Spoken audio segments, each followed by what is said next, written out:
오늘 우리에게 주시는 하나님의 말씀은 마태복음 5장 1절에서 12절입니다. 이 말씀을 같이 읽겠습니다. 예수께서 무리를 보시고 산에 올라가 앉으시니 제자들이 나온지라 입을 열어 가르쳐 이르시되 심령이 가난한 자는 복이 있나니 천국이 그들의 것이며 애통하는 자는 복이 있나니 그들이 유를 받을 것이며 온유한 자는 복이 있나니 그들이 땅을 기업으로 받을 것이며 의에 줄이고 목마른 자는 복이 있나니 그들이 배부름을 받을 것이요 긍휼히 여기는 자는 복이 있나니 그들이 긍휼히 여김을 받을 것이며 마음이 청결한 자는 복이 있나니 그들이 하나님을 볼 것이며 화평하게 하는 자는 복이 있나니 그들이 하나님의 아들이라 일컬음을 받을 것이며 의를 위하여 박해를 받은 자는 복이 있나니 천국이 그들의 것임이라. 나로 말미암아 너희를 욕하고 박해하고 거짓으로 너희를 거슬려 모든 악한 말 할 때에는 너희에게 복이 있나니 기뻐하고 즐거워하라. 하늘에서 너희의 상이 큼이니라. 너희 전에 있던 선지자들도 이같이 박해하였느니라. 아멘. 오늘 말씀은 오늘 1절 12절을 읽었는데요, 그 중에 1절에 4절 말씀 가지고 복이 있나니 팔복의 첫째 시간으로 우리가 은혜를 나누도록 할 것입니다. 먼저 지난 시간 말씀 돌아보시면 지난 시간에 마태복음 4장 23절에서 25절 말씀 가지고 주님의 갈릴리 사에 대해서 말씀을 나눴는데요, 세 가지로 정리를 했었죠. 자, 첫째 봅시다. 우리에게 가르치고 전하고 고치는 사명이 있다. 아멘. 예수님은 갈릴리에서 복음을 전하실 때 가르치시고 천국 복음을 전파하시고 그리고 병든 자들을 다 고치셨다. 그래서 우리 교회의 3대 구원 영역, 또 목회의 3대 영역이 가르치고 전하고 고치는 사명이다.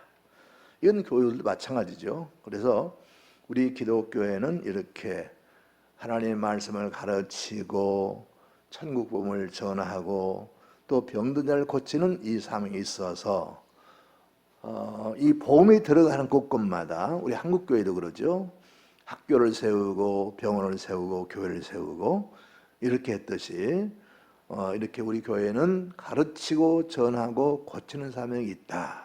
물론 사역의 방법은 다양합니다. 그런데 어떤 사역이 됐든 간에 그 사역은 이 세 가지 범주 안에 들어가 있다는 거죠. 고이 잡는 그분이 다양하듯이 사역의 현장은 다양하지만 그러나 그 사역은 3대 분야인데 가르치고 전하고 고치는 사역이다. 이것을 주님이 실제로 갈릴리 사역을 통해서 모범으로 보이셨다는 것 기억하고 우리도 이 3대 사역을 감당해서 힘쓰는 교회, 우리 성도들이 되어야 할 줄로 믿습니다. 둘째 봅시다. 영육 간의 구원을 누리자. 아멘. 이 3대 사역은요, 영육 간의 구원을 우리에게 베풀어 주셨죠. 그래서 우리는 이 세상에 교회가 존재하는 한, 또 우리가 이 땅에 있는 한, 이 3대 사역을 통해서 영육 간의 구원을 누리도록 그렇게 구원을 전해야 되는 것입니다. 천국은 우리가 주님이 재림하여 오실 때 우리가 가는 것이고요, 이상 삶을 마치고 가는 것이고요. 그러나 이 땅에 사는 동안 우리는 아까 말씀드린 대로 가르침을 통해서, 보험전을 통해서, 그리고 고침을 통해서 이 땅에서 건강한 삶, 구원의 삶을 살아야 한다는 거, 우리가 교회가 전해야 되고 우리도 그렇게 살아야 한다는 것을 기억하시기 바랍니다. 셋째입니다. 소문나는 교회 성도가 되자. 아멘.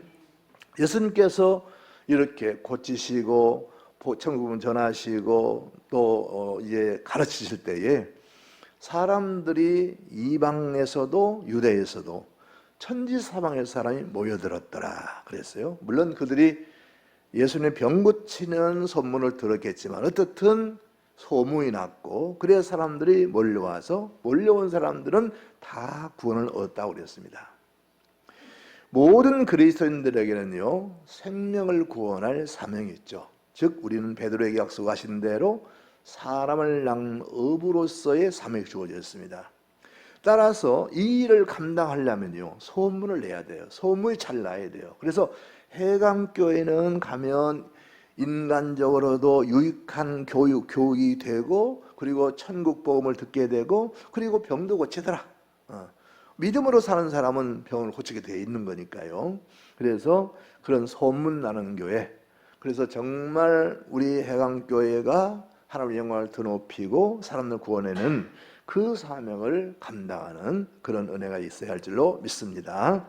그것이 우리가 이 땅에 살아가는 사명이고 교회가 존재하는 사명인 것을 우리는 잊지 말아야 될 줄로 믿습니다.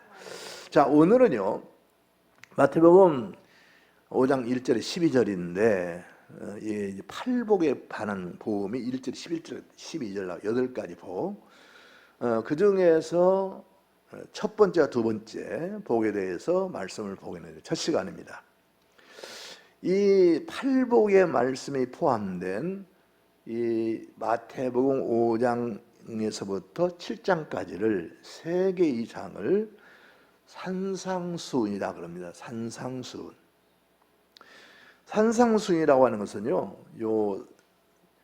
몇 산자, 일상자, 숫자가 있는 무슨 숫자냐면요, 이것이 베풀수입니다. 베풀수. 베푼다 할 때 이걸 쓰는 거예요. 산상수훈. 그러니까 이 말씀은 산상에서 베푸신 교훈의 말씀, 그런 의미죠. 산상에서 베푸신 교훈의 말씀, 이런 건데요. 이 산상수는 유명합니다.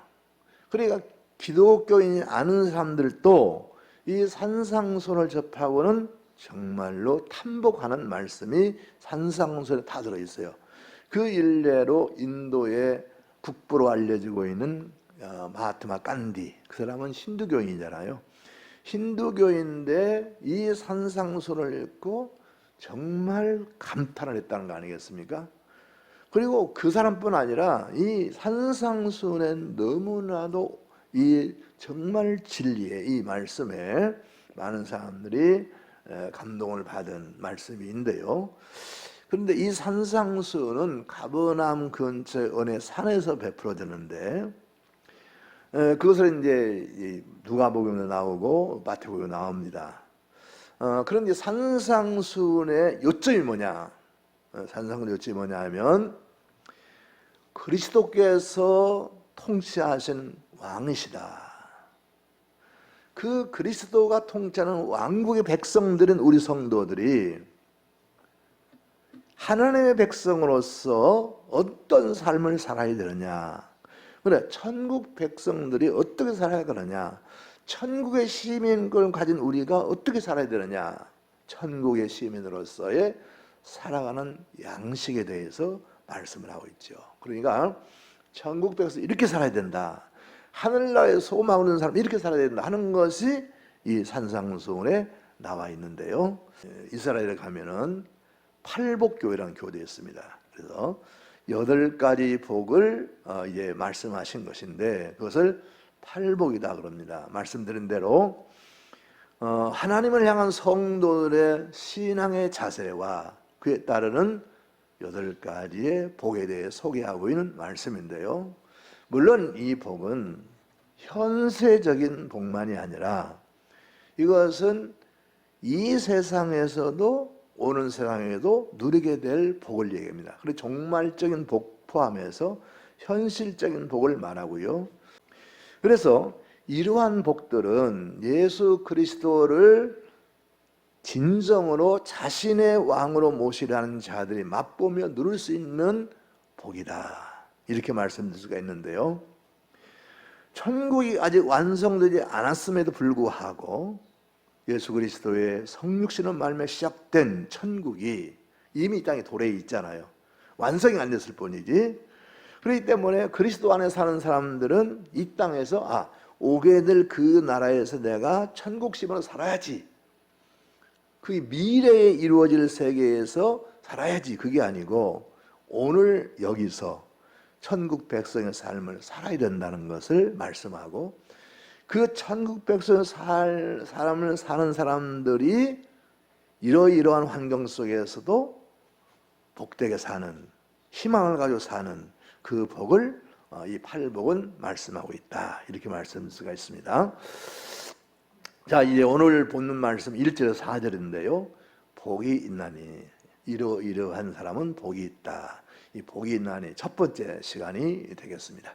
자, 1절을 봅시다. 예수께서 무리를 보시고 산에 올라가 앉으시니 제자들이 나온지라. 아멘. 자, 예수님께서 산에 올라가셔서 무리를 보시고 앉으셨다 그래요. 여기서 무리는 어떤 사람이냐 하면, 우리가 앞에서 예수님께서 각색병을 고치시고 또 천국복음을 전파하시고 가르치실 때에 많은 무리가 주님께 나왔더라 그랬잖아요. 바로 그 무리입니다. 물론 이 안에는 제자들도 끼어 있고요. 그래서 무리들이 이렇게 많이 예수님에 나와서 말씀을 듣는 걸 볼 수 있고요. 그리고 산에 올라가, 이런 말씀, 산에 올라가. 그래서 이 마태복음은 산으로 나오는데요, 누가복음은 평지로 나옵니다. 평지. 그러면 이제 그 마태복음에는 산에 올라가셨다고 그러고, 그 누가복음 평지가 장소로 나오는데, 이게 틀린 건 아닙니까? 문제가 아닙니까? 그런 건데요, 그렇지는 않습니다. 왜냐하면 여기 신약성에 사용된 산, 토로스라고 하는 이 산은요, 진짜 산을 말하거든요. 그런데 구약에서 산을 가리키는 하르란 말이 있어요. 이것은 산은 산인데 산 위에 분지처럼 평평하게 넓은 곳을 하르라고 합니다. 그러니까 역시 산 할 때 이것이 포함된다는 거죠. 그러니까 이 산은 이런 분지, 그냥 평평한 이 평 같은 땅이 아니고 산 위에 분지와 같은 곳이다. 그렇게 표현했을 때 서로 기록이 못쓰지 않는다. 그래서 성경이 이럴 때 마태복음에는 산이라고 그랬고 누가복음에는 평지라고 그랬는데 이게 문제되지 않느냐. 그런데 이 주석가들의 연구에 의하면은 그렇게 돼 있다는 거죠. 그래서 이 산이라는 용어가 신약과 구약이 이렇게 조금 차이가 있는데, 이것을 고려하면 충분히 그것이 이해가 가능하다, 이렇게 말씀하고 있고요. 그리고 이 전승이가 내려오는 얘기하면, 여기가 오늘날 핫틴산이라고, 미의 산이라고 불리는 이 핫틴산이라고 하는 건데요, 디베라 바다에서 북서쪽으로 약 8km쯤 떨어진 곳이다. 이 산의 정상에 그런 넓다란 평지가 있다는 거죠. 바로 그 산을 의미한다, 이렇게 알려지고 있습니다. 그리고 이 산은요, 신약의 시된 산이라고 합니다. 이 산은 왜냐하면 구약의 시내산에서 모세가 하나님의 율법을 받았잖아요. 그런 것처럼 예수님이 이 신약의 시내산이라는 이 핫틴산에서 이 천국 성도들이 살아갈 삶의 도리를 말씀하신 이 산상수훈이 베풀어졌기 때문에 바로 이 산을 신약의 시내산이다, 이렇게 한다고 그럽니다. 어떻든 이 산에 올라가셨고요. 그 다음에 앉으시니 그랬잖아요. 근데 우리가 좀 이 앉으시니 이 말씀 보면은 여러분들이 이해가 좀 안 될 수도 있어요. 아니, 설교를 하시는데, 말씀을 전하시는데 앉아서 하셨을까? 그런데 지금 우리가 이게 사소하지만요, 실제로 예수님 당시에는요, 앉아서 했답니다. 앉아서. 그래서 앉아서 설교하는 것이, 책상 따르를 하고 앉아서 설교하는 것이 일반적이었다. 그래서 여기서 앉아서 하신 것으로 그렇게 말씀되어 있고요. 여기 제자들이 나오니라.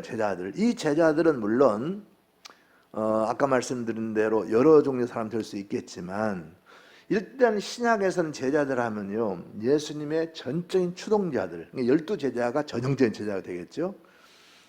그리고 이제 좀 넓게 말한다면 예수님의 교훈에 은혜를 받고 열심히 쫓아다니는 사람들, 이 사람들을 제자로 할 수 있겠는데요. 일반적으로 헬라에서는요, 옛날 누가 스승이다, 아리스토텔레스 스승 누구고, 소크라테스 스승 누구고, 이런 식으로 나오잖아요.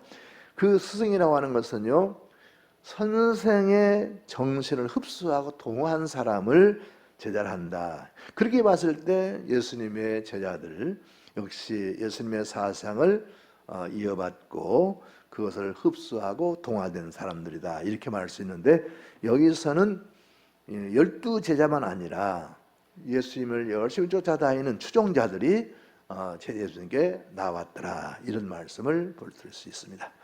자, 그럼 2절 봅시다. 입을 열어 가르쳐 이르시되. 아멘.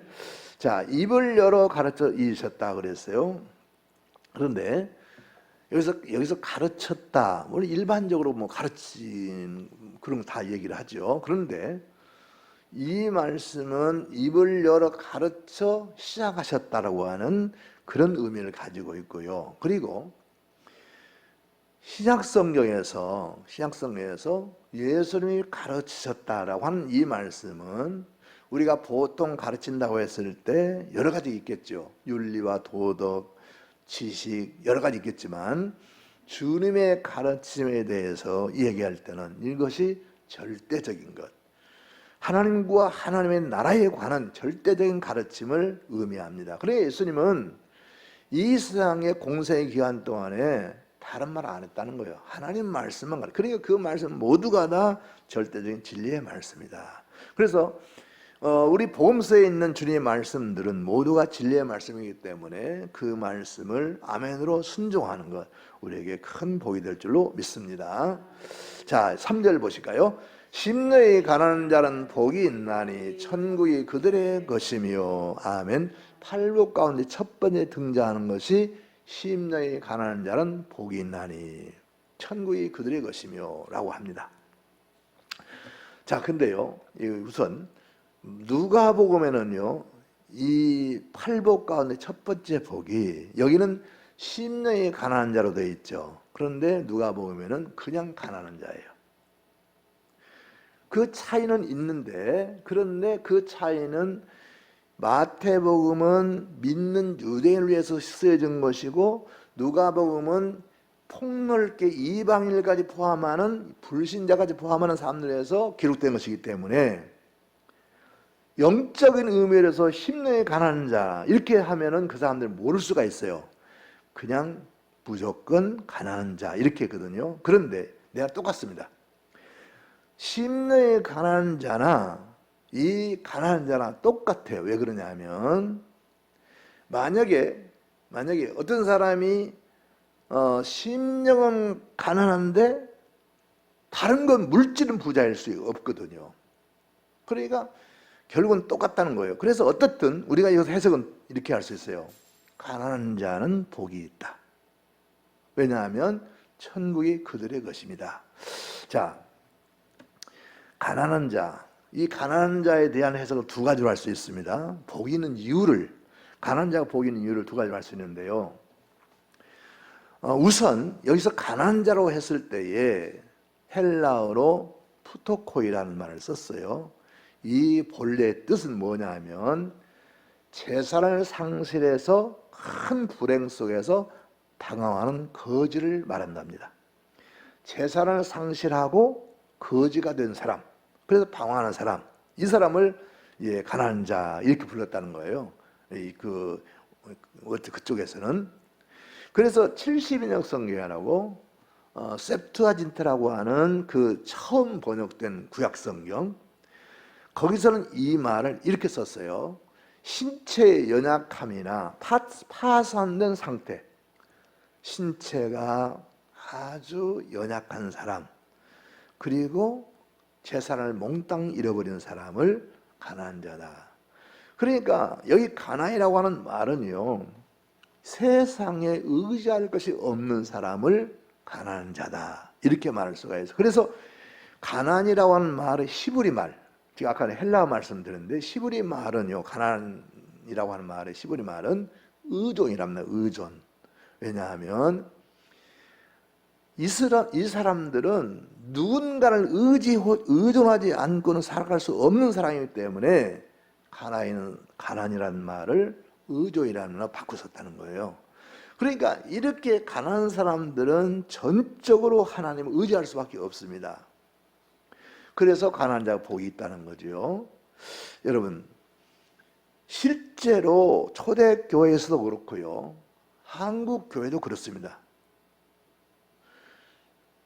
복음이 처음 전파될 때 부자들이 쫓아나왔느냐? 아니거든요. 가난한 사람들이에요. 우리 한국 교회도 복음이 증거될 때 그 우국지사들, 나라를 잃고 어떻게 하면 이 나라를 되찾을 수 있을까? 우국지사들이, 이건 서양 종교고 미국에 들어왔잖아요, 기독교가.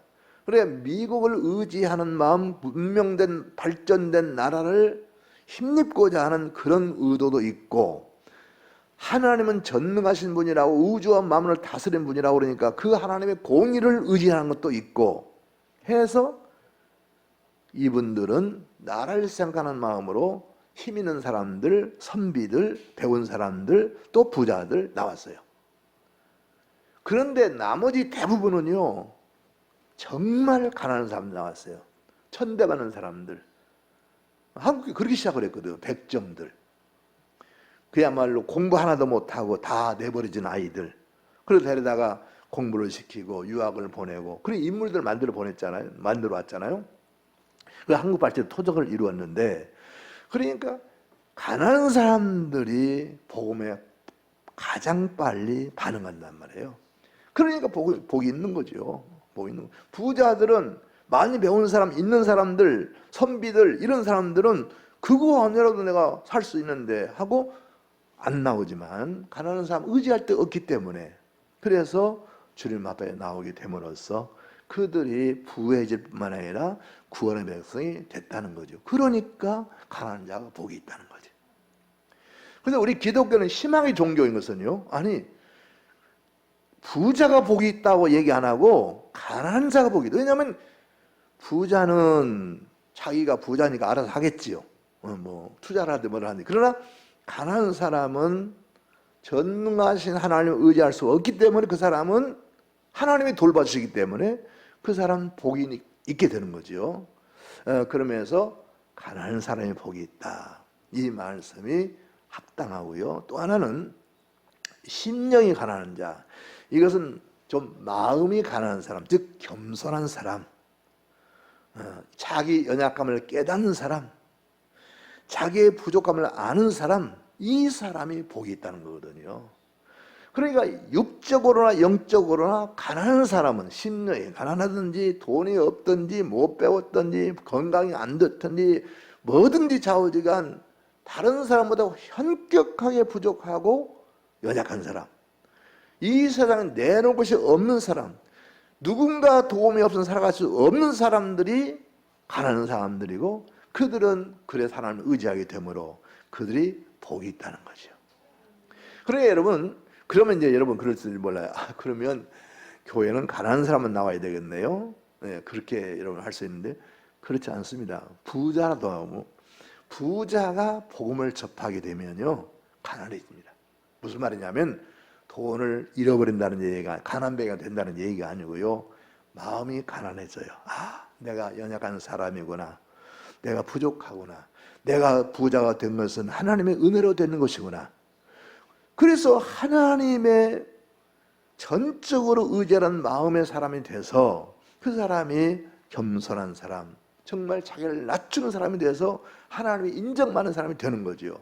그러니까 현실적으로 부자가 됐든지 많이 배운 사람이 됐든지 권세가 됐든지 누가 됐든지 간에 하나님 앞에 나오고 하나님을 의지하는 사람들은 모두가 영적으로든 육적으로든 가난한 사람입니다. 그래서 그 가난한 사람들이 하나님의 힘입고 놀라운 존귀한 자리에 서게 되는 것을 볼 수 있거든요.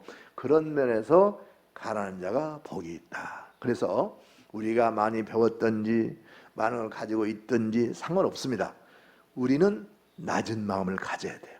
그리고 내가 설령 부자가 되고 권세를 누리고 땅땅을 사는 사람이 됐다고 하더라도 그것은 내 힘으로 된 것이 아니라 주님이 도우셨고, 나를 돌아보니까 나는 참 연약했는데, 그때 넘어질 수도 있고 실패할 수도 있었는데 그때 내가 일어난 것은 하나님의 은혜였구나, 그렇게 생각하게 되는 거죠. 그래야 믿는 사람이지, 나는 내 힘으로 부자 됐어, 밤잠 안 자고 내가 노력해서 이렇게 됐어, 그렇게 하는 사람은 그 사람이 아무리 교회를 오래 다녔어도 진정한 의미의 기독교인은 아닌 거고요.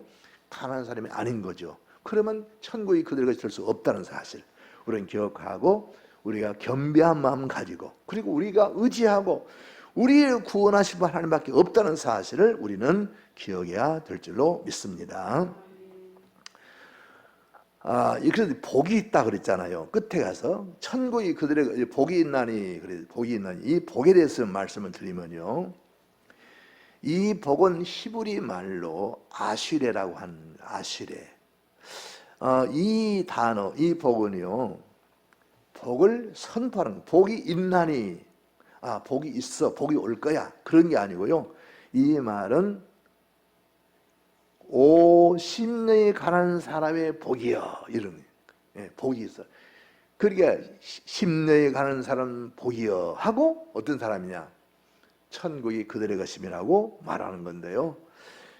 이래서 이 복에 대한 감탄적 표현, 감동적 표현이 되겠는데, 이 복은요, 기독교가 말하는 복은요, 현세 복은 물론이고 궁극적으로는 하나님의 복을 의미합니다. 그러니까 천국에 가서 복을 받는데 이 땅에서는 복이 없어요. 이 땅에는 가난하고 헐벗고 굶주리고 비참하게 살아요. 그런데 나중에 천국 가서 복을 받아요. 그게 아니라는 거예요. 이 땅에서도 복을 받고 하나님에 가서 복을 받는 그 복이 참된 복이고, 이 복이 누구에게 있느냐? 가난한 사람, 심령이 가난한 사람, 자기를 낮추어서 겸손하게 자기의 약점과 허물을 알고 하나님이 아니면 나는 구원받을 수 없다는 절박한 마음을 가지고 사는 사람이 가난한 사람이고, 그 사람은 복이 있는데 이 땅에서부터 하늘나라에 이르기까지 복이 있는 사람이다 하는 것을 기억하시기 바랍니다. 4절입니다. 애통하는 자는 복이 있나니 그들의 유를 받을 것이며. 아멘. 자, 애통하는 자는 복이 있다. 애통하는 자. 그래서 이제 오늘 말씀은요, 특별히 가난한 사람이 복이 있고 애통하는 사람이 복이 있다. 그러니까 이 두 말씀 다 역설적이에요. 세상에서는 가난한 자는 불행하다고 얘기하고 애통하는 사람도 불행하다고 얘기하는데, 그런 성경은 오히려 그런 사람이 복이 있다 이런단 말이죠. 애통하는 자는 복이 있나니 그들이 위로를 받을 것이며. 복의 이유가 뭐냐? 위로를 받는다는 거죠. 자, 여기서 애통은 두 가지를 볼 수 있어요. 뭐냐면 인간적으로 육적인 의미에서 당하는 환난입니다. 환난과 곤고를 말합니다. 어차피 우리 이 세상에 살고 있기 때문에 우리에게는 그러한 환난과 닥치게 돼 있어요. 그런데 그 환난과 고통을 당하는 사람들 가운데 복 있는 사람이 누구냐 하면, 그것이 왜 복이 되냐면, 아까 가난한 자가 하나님을 의지하듯이 애통과 고난 속에 있는 자들이 절대자를 의뢰하게 되거든요. 진정으로 어려움을 당하면요, 사람은 다 자기 심령 속에 그 신이 있어요. 누군지는 모르지, 어떤 신인지는 모르지만, 그래서 결국 종교를 사람들이 만드는 거 아니겠습니까? 그래서 애통하는 자는 하나님을 찾게 되고 하나님 안에서 위로를 받는 길이 열린다, 이렇게 말씀드릴 수 있는 거죠. 그래서 인간적으로, 육체적으로 고난을 당할 때, 어려움을 당할 때, 정말 막다른 어떤 환난을 당하는 때, 그때에도 애통하는 자에게는 위로의 길이 있기 때문에 그런 사람이 복되다, 이런 말씀이고요. 또 하나는요, 그래서 이 사실은 성경에서 가장 중시하는 부분이 뭐냐면요, 사실은 가난 때문에 애통하는 거, 또 내가 직장이 못 들어 애통하는 거, 이런 것들은요 그렇게 우리에게 절망적이지 않습니다. 그것은 어떻게 보면 모든 사람이 당하는 것일 뿐만 아니라 해결책이 있어요. 그런데 문제는 뭐냐면 우리가 헤어나올 수 없는 죄인이라는 거. 내가 죄를 짓고 짓지 않고 살고 싶어도 죄를 떠날 수 없다는 거. 이런 죄의식이 우리 앞에 엄습하면요, 진짜 그런 애통은 없는 거예요. 그런 절망은 없어요. 그러니까 사실 먹고 사는 것이 부족하고 건강이 연약하고 일이 좀 안 되고 하는 것은요, 고통스러운 얘기는 하지만 그것이 우리를 절망으로 이끌지는 않아요. 그런데 내가 어쩔 수 없는 죄인이라는 거, 이 죄의 문제를 해결할 수 없다는 거, 죄를 짓지 않고 살려고 해도 죄를 지을 수밖에 없는 존재라는 거, 이것을 우리가 마음 깊이 느끼게 될 때는요, 깊은 절망에 빠집니다. 그래서 애통하는 거거든요. 이러한 회개, 그리고 죄에 대한 슬픔, 이런 것이 우리를 참 슬프게 하는 것인데, 그런 사람에게 하나님이 위로를 준다. 그래서 그들이 위로를 받을 것이며 이렇게 말씀하거든요. 그래서 죄에 대해 슬퍼하고 애통하는 자에 대한 하나님의 따뜻한 사랑의 모습을 이렇게 위로라는 말씀으로 우리에게 주신 줄로 믿습니다. 그래서 여러분, 우리가 정말 가슴을 치고 애통해야 될 건 뭐냐면요, 내가 예를 들어서 100만 원 벌어야 되는데 50만 원밖에 안 벌었다. 50만 원 부족하다. 내가 몸이 건강에 어디가 안 좋다. 그것 때문에가 아니라 우리의 죄, 이 죄를 떠나지 못하는 이 안타까운 이 심정에 대해서 우리가 정말 애통하는 마음을 가져야 되는 거죠. 이 다윗은 얼마나 그것이 죄에 대한 그게 그 죄의식이 강했던지, 자기는 어머니 뱃속에서부터 자기가 잉태되었다, 죄 가운데 잉태되었다, 그렇게 얘기합니다. 이게 뼛속 깊이 자기가 죄인이라는 거. 아, 그렇지 않겠어요? 밧세바를 취하고 자기 충신을 죽이고 하는 이 죄를 아마 다윗은, 그리고 그 뒤에 그리고 그 철저한 응징을 당했잖아요. 자기 압살롬이 반역을 해서 아버지를 몰아내고 그 과정에서 얼마나 많은 비애를 느꼈습니까? 근데 그러면서 이게 죄가 정말 무서운 거구나. 그래서 심지어 그가 나는 태중에서부터 죄 가운데 태어났다라고, 잉태 중에 죄악 가운데 잉태하였다고 그러잖아요. 그러니까 사실 우리 기독교인들이요, 정말 제대로 된 믿음을 가지려면 이 죄에 대한 고통이 있어야 돼요. 내가 정말 아직도 내가 죄 가운데 있고 주님 보실 때 내가 이 죄 가운데 사는 이 모습이 얼마나 안타까운지, 정말 그 애통할 수 있는 자세, 그 마음, 이것이 하나님이 위로를 주신다, 이렇게 말씀하고 있거든요.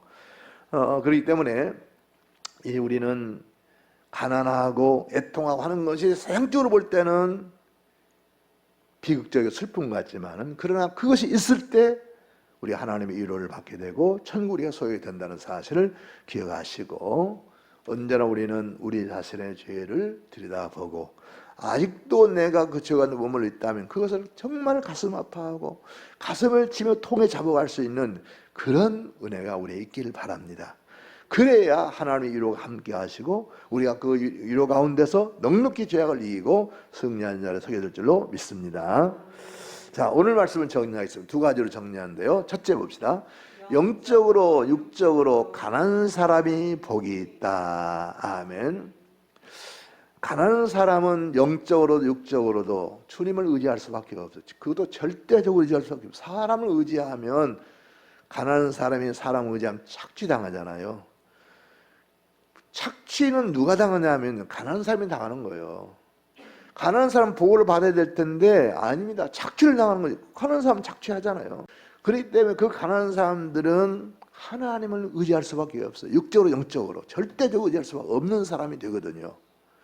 주님이 아니고서는 아무것도 안 된다는 생각을 가진 사람들이에요.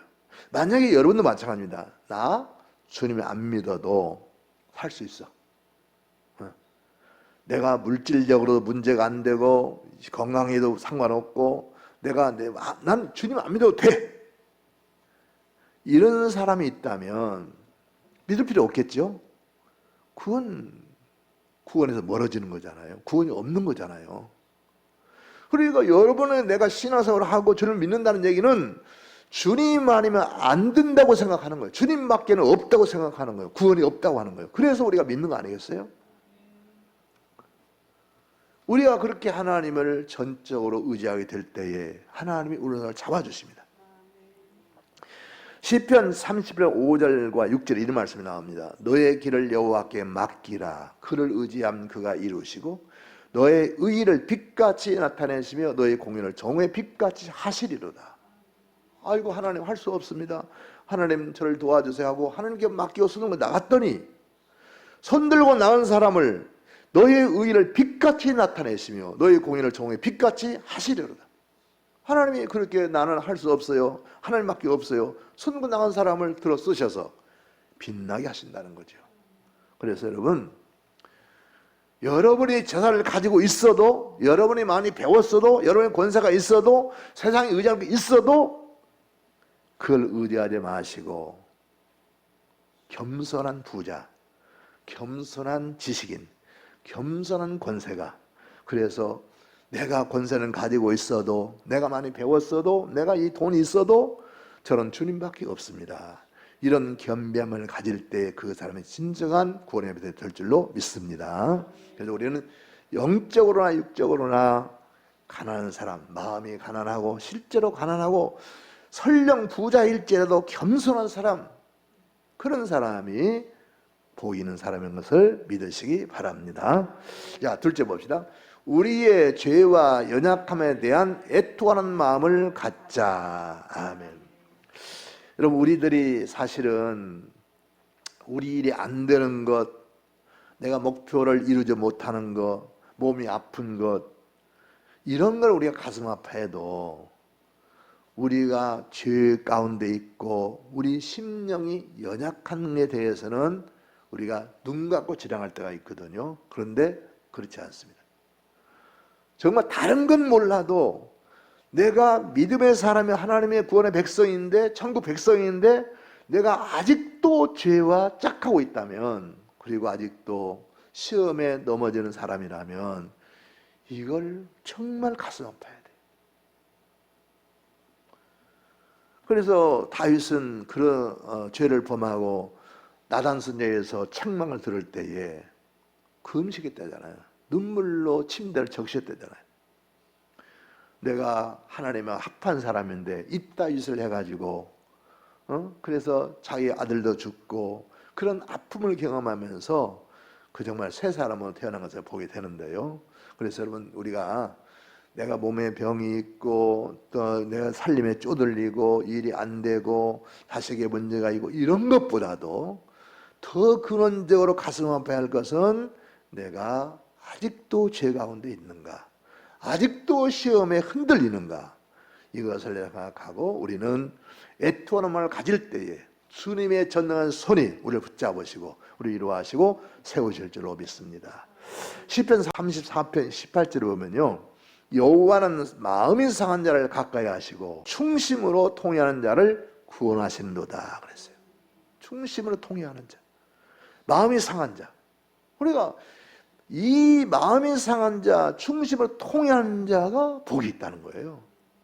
시편 51편 17절에도 하나님께서 구하시는 제사는 상한 심령이라 하나님이여 상하고 통회하는 마음을 주께서 멸시하지 아니하시리이다. 그래서 하나님 앞에 서 있는 사람들은 상한 심령으로, 하나님이 상한 심령을 기뻐하신다 그래요. 통회하는 마음을 기뻐하신다 하잖아요. 이러한 통회하는 마음, 상한 심령, 하나님 앞에 우리 죄와 연약함을 애통해 할 때 하나님 우리를 용서하시고 우리를 세워주실 줄로 믿습니다.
살아계신 하나님을 찬양합니다.